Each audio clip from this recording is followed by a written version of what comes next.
مثال دیتا ہوں. حضور پاک علیہ الصلوۃ والسلام نماز میں رفع الیدین فرماتے تھے. یہ حضور کی حدیث ہے.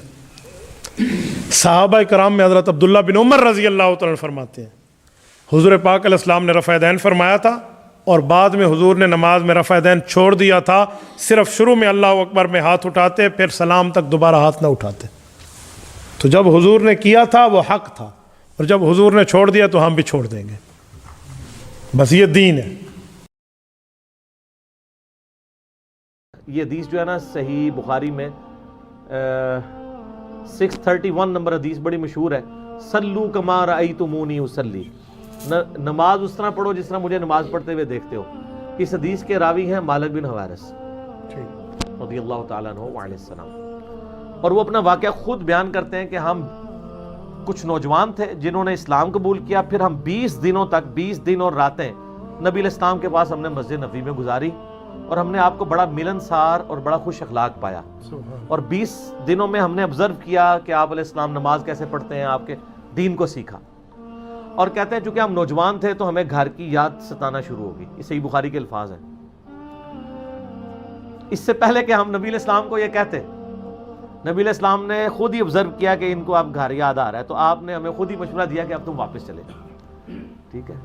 ایک اچھا ٹیچر ایسا ہی ہوتا ہے کہ جو استاد کی جو کمزوری شاگرد کی ہائی لائٹ ہونے سے پہلے وہ استاد اس کو نہ اس طریقے سے اسکیپ روٹ دے دیتا ہے. اچھا، آج تو لوگ کہتے ہیں نا کہ اگر میں حضور کا غلام ہوتا تو میں بس قدموں سے لپٹا رہتا. نہ، تو آج نہیں رفع الیدین کرتا، ادو کہ تو کتنے کرنا سی. آج تجھے قرآن دی سے ایاک نعبد و ایاک نستعین دکھاتے ہیں، تو آج بابوں کو پکارنا نہیں چھوڑتا. اس وقت تو نے کب چھوڑنا تھا؟ یہ صرف شعر ہیں اور یہ کہنا آسان ہے، اس پہ عمل کرنا بڑا مشکل ہے. انسان تو انسان ہے نا، اکتاہٹ تو اس کے اندر اللہ تعالیٰ نے رکھ دی ہے بلٹ ان.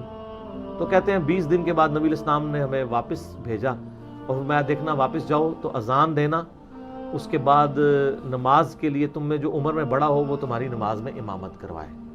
یہ پوری حدیث ہے مالک بن حویرث کی. اس حدیث کی شرح میں آپ فتح الباری میں دیکھ لیں، اس میں بھی لکھا ہے کہ غزوہ تبوک کے قریب کا یہ واقعہ ہے. غزوہ تبوک ہوا ہے رجب 9 ہجری میں، اور رجب 9 ہجری میں غزوہ تبوک ہوا ہے. اس کے آلموسٹ 8-9 مہینے کے بعد نبی علیہ السلام کی وفات ہو گئی ہے. ٹھیک ہے جی. تو آپ صلی اللہ علیہ وآلہ وسلم 8-9 مہینے پلس 1 سال کر لیں، تقریباً 1.5 سال بنتا ہے، کیونکہ 11 ہجری کے شروع میں وفات ہوئی ہے نا. 10 کا پورا سال کر لیں اور یہ 6-7 مہینے یہ کر لیں، 1.5 سال بعد، یعنی یہ بالکل آخر میں مسلمان ہوا ہے. تو یہ آپ کو اسماء الرجال کی کتابوں میں ملے گا، آپ کھول کے دیکھ لیں. اگر آپ کو کہیں ملتا ہے کہ غزوہ بدری سے آپ بھی ہیں یا صلح حدیبیہ کے، تو لے کے آئیں. اسماء الرجال کتابوں موجود ہے. یہ اس لیے ان کو تکلیف ہوتی ہے کہ انہوں نے اپنی پبلک کو یہ کہانی کرائی ہوئی تھی کہ مکے کے اندر رفع الیدین ہوتا تھا، مدینے میں بت رکھ کے آتے تھے تو وہ مدینے میں ختم ہو گیا. تو میں نے ان کو یہ بتایا تھا مسئلہ 70B میں کہ رفع الیدین کی حدیثیں جتنے صحابہ نے روایت کی ہیں نا، ان میں سے اکثر وہ ہیں جو فتح مکہ کے بعد بھی مسلمان ہوئے ہیں. آپ تو ہجرت مدینہ کی بات کر رہے ہیں، نبی علیہ السلام کی وفات سے 1.5 سال 2 سال 3 سال پہلے جو مسلمان ہوئے ہیں نا، وہ صحابہ رفع الیدین کی حدیثیں بیان کر رہے ہیں. اٹ مینس کہ انہوں نے نبی علیہ السلام کو اس وقت رفع الیدین کرتے ہوئے دیکھا. فتح مکہ کے موقع پہ وائل بن حجر مسلمان ہوئے ہیں، اور سن نسائی ابو داؤد کھول کے دیکھ لیں، وہ کہتے ہیں میں نبی علیہ السلام کو رکوع میں جاتے وقت اٹھتے وقت رفع الیدین کرتے دیکھا. پھر میں 1 سال بعد سردیوں میں دوبارہ آیا، یعنی 9 ہجری کے اندر، تو میں نے دیکھا آپ علیہ السلام اور آپ کے صحابہ چادروں کے اندر سے بھی رفع الیدین کرتے تھے. پھر ابو حمید سعدی کی جو 10 صحابہ والی حدیث ہے، جو اب اہل حدیث بھی ڈرتے ڈرتے بیان کرتے ہیں کیونکہ اس سے ارسال الیدین ثابت ہو رہا ہے. پہلے تو وہ کہتے تھے دیکھو جی 10 صحابہ کی حدیث 11ویں وہ، تو اس میں ابو حمید سعدی جب کہتے ہیں میں تم سب سے زیادہ نبی علیہ السلام کی نماز جانتا ہوں، تو 10 صحابہ کیا کہتے ہیں کہ آپ نے تو بڑی تھوڑی صحبت حضور علیہ السلام کی ہے، آپ کس طرح دعویٰ کر رہے ہیں کہ آپ زیادہ نماز جانتے ہیں. یعنی بالکل آخر میں مسلمان ہوئے، آخر میں مسلمان ہو کے انہوں نے وہ نماز روایت کی ہے جو رفع الیدین کے ساتھ ہے. اور پھر انہوں نے اس کے اینڈ پہ باقی صحابہ بھی کہتے ہیں کہ نبی علیہ السلام بھی ایسا ہی اسی طریقے سے نماز پڑھا کرتے تھے، اور میں اس کے ساتھ بولتا ہوں کہ وفات تک پڑھا کرتے تھے. اس لیے کہ نبی علیہ السلام کی وفات کے بعد 11 صحابہ ایک جگہ مجلس کر کے ایک دوسرے کو نماز سکھا رہے ہیں، تو وہ نماز سکھائیں گے جو منسوخ ہو چکی ہوئی ہے، یا وہ سکھائیں گے جو نبی علیہ السلام پڑھا کرتے تھے؟ پڑھا کرتے تھے. آج اپنے بچے کو آپ کیا پہلے غلط نماز سکھائیں گے، اس کے بعد کہیں گے یہ تو منسوخ ہو گئی تھی، اب یہ صحیح نماز سیکھو. خود دیکھیں لاجیکل ہے. وہ کہتا نہیں خود سے اپنے سال لگا لیتا ہے جی وفات تک امپلائڈ ہے، خود سے نہیں لگتا. الفاظ بول کے زبان حال سے کہہ رہے ہوتے ہیں اور وہ امپلائڈ ہوتے ہیں. قرآن پاک میں بھی کئی ایک جگہ پہ آپ کو آیات ملیں گی جن میں الفاظ امپلائڈ ہوتے ہیں، اور یہ عربی کا اسلوب بھی ہے. آپ سورہ الزمر اٹھا کے دیکھ لیں، اس میں اللہ تعالیٰ نے کئی ایک باتیں کر کے نا، یعنی پہلے فرمایا کہ بھلا بتاؤ تو جو شخص رات کو کھڑا ہوتا ہے اللہ کے حضور اور اس کا تابع فرمان ہے، کیا وہ شخص بھلا، اور آگے سوالیہ وہ ڈیش ڈیش، یا وہ شخص جو یہ نہیں کرتا وہ بہتر. یہ چھوڑ دیا اور پھر آیت کو کنکلوڈ کر دیا. قرآن پاک میں کئی آیات ایسی ہیں جس میں اللہ تعالیٰ تصویر کا ایک رخ بیان کرتا ہے اور دوسرا سوالیہ نشان کے طور پر چھوڑ دیتا ہے. یہ ایک عربی لنگوسٹک کا سٹائل بھی ہے. کسی کو نا، جس طرح کئی لوگوں کو آپ نے دیکھا نا کہ وہ تقریر کرتے ہوئے جو سامعین ہے نا آدھی بات کر سے ان سے اگلوانے کی کوشش کرتے ہیں. بالکل ٹھیک ہے نا.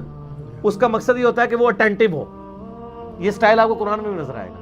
بھلا بتاؤ تو جو اللہ کا تابع فرمان ہوگا وہ اچھا، آگے چھوڑ دیا. اللہ تعالیٰ نیکوکاروں کو جزا دے گا.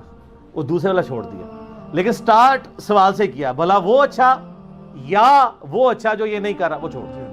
قرآن پاک میں بے شمار اس کی مثالیں موجود ہیں. تو مالک بن حویرث ہوں، وائل بن حجر ہوں، ابو حمید سعدی ہوں، یہ سب کے سب اصحاب جو ہیں بالکل اینڈ پہ مسلمان ہونے والے ہیں. انہوں نے حدیث روایت کی ہیں رفع الیدین والی.